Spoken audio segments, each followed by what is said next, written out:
and we were stalled out because they were out of money. Well, there was money available for anaerobic digesters. At the end of 2011, the money left in the anaerobic digesters kitty was $19 million because nobody did any of them. The amount of money left in the PVs kitty was $240.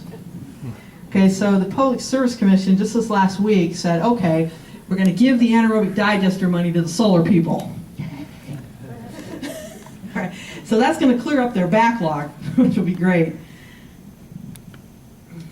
All right, yes? If the grid goes off, will your solar power still help you, or do you need to have a battery?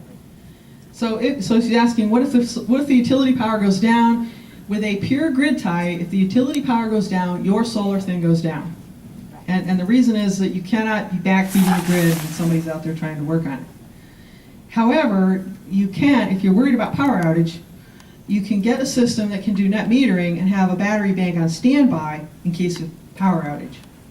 So usually what people will do is they'll have a battery bank to last them maybe 12 hours through a power outage, so they can run their critical loads like their refrigerator or their furnace fan or a few lights, just to keep them going through a power outage. However, I caution you, those things, adding a battery bank adds a lot of cost because now you have to have big DC switchgear and charge controller and a battery bank itself. So back in the days when we did off-grids and we had battery banks involved, this is the size cables we had to use. This is a copper cable. It costs $7 a foot. Okay, so and then now you got to have a lug that you can plug this into. So it's a pretty big thing, all right? As compared to a grid tie where we have usually this size wire for a grid tie. So a lot less expensive. Yes? Do you have a disconnect and other generators? Yes, that's probably a better solution. So when should you get battery backup? Well, if you have frequent power outage. Like we had a customer who had elderly parents living with her. She had power outage 4 or 5 times a month. She didn't want her elderly parents sitting there in the dark. So she got a big battery bank and a few solar panels so that they would have electricity when the power was out. But if you only have power outage once a year, and maybe it's for less than 12 hours, then a generator would be a much cheaper solution.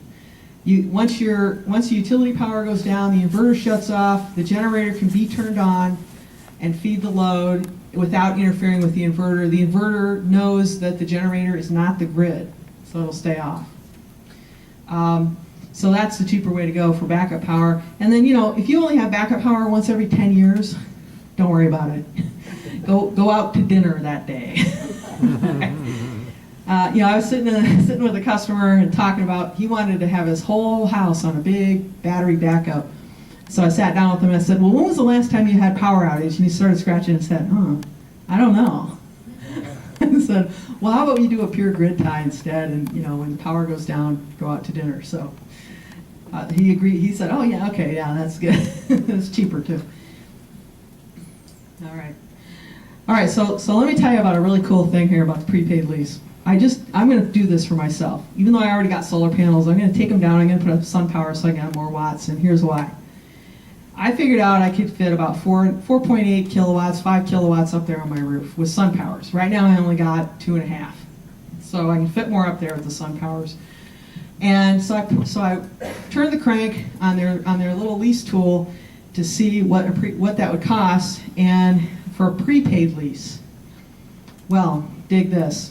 The thing costs, the regular price is $25,000 for that 4.8 kilowatt system, the regular price. Without any fudging, even though I'm going to install it, just the regular price. The prepaid lease, $6,405. How much? $6,405. Wow. I was like, whoa, Wow. I'm doing it. Wow. All right, and I was telling somebody about this, and they're like, okay, what's the catch? What kind of hinky thing is going on here? Well, it has to do with these tax benefits that corporations can get. And if you should be disturbed about anything, it's the fact that corporations can get all these tax breaks that we can't get. Even small businesses can't get these kind of tax breaks. What they are is, first, well, the federal tax credit we can all get. But not all of us have a tax liability to be able to get that credit, number one. If you don't owe $3,000, you can't get a $3,000 tax credit. But secondly, an individual cannot take accelerated depreciation on an asset on their house, but a business can.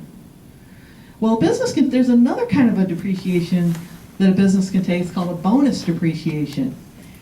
I learned about this. I still don't think I've been able to take this in my business. I don't think I've had a big enough asset to take this on, but what it is it's the ability to write off the system costs. It's the ability to claim a deduction for half. Right now you can claim half of a cost, half of the whole cost as a deduction on your taxes if you're a business. So like if you go out and you put a new roof on, you can't claim half the cost as a deduction on your taxes, right? Can't do that, but a business can do that. Okay, so that... pays a hell of a lot of taxes all right up front. Yeah, I do. And the bigger the business, so you hear about, well, bigger businesses don't pay as much taxes. As a business gets bigger, it has a bigger tax appetite. In other words, it can write off more and more and more things. So what's happened with this tax deal right now is that these leasing companies are owning these systems, and now they have this huge amounts of money they can write off in taxes. In other words, they can take as a deduction.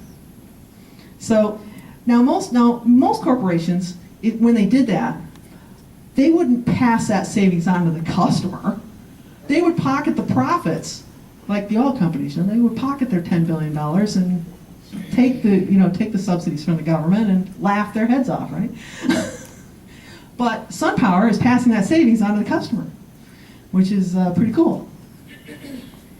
So that's how you get from $25,000 to $6,400. So are you saying you would pay the $6,400 and zero per month? Right. I pay $6,400, and for the next 20 years, I don't have to pay a dime for my electricity. Now, at the end of 20 years, I could re-up the lease, I could buy it out, or I could tell them to come and take it away. And what would it cost to buy it out? Well, it would cost the fair market value of the system. What's the fair market value after 20 years? Well, it's probably pretty small. Right? And if I said, okay, I want to buy it out, and they said, well, it's going to cost you $6,000 to buy it out, I could say, no, forget it, come and take it away. And then they would say, well, it's going to cost us more to take it away than for you to just keep it. Right? So that's a sort of a nice thing about a long-term lease. Yeah. Let's see. I don't know if I can put this into words. So $6,400 over 20 years. What does that work out to if you do the kilowatt hour?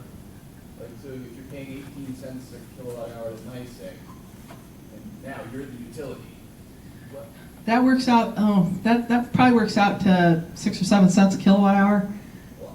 I mean, it's a lot less than what I'm paying the utility. So it's amazing. So we're already paying for it. We just don't have it. We're already paying with what we already pay.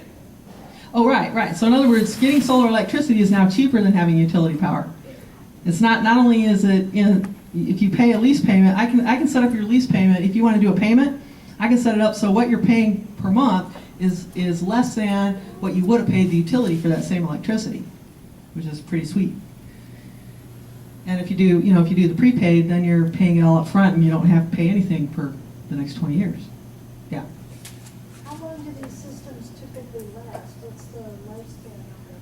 20 years? 30 years? Oh, lifespan. Well, a typical solar module will easily keep producing for 35 to 40 years without any kind of failure.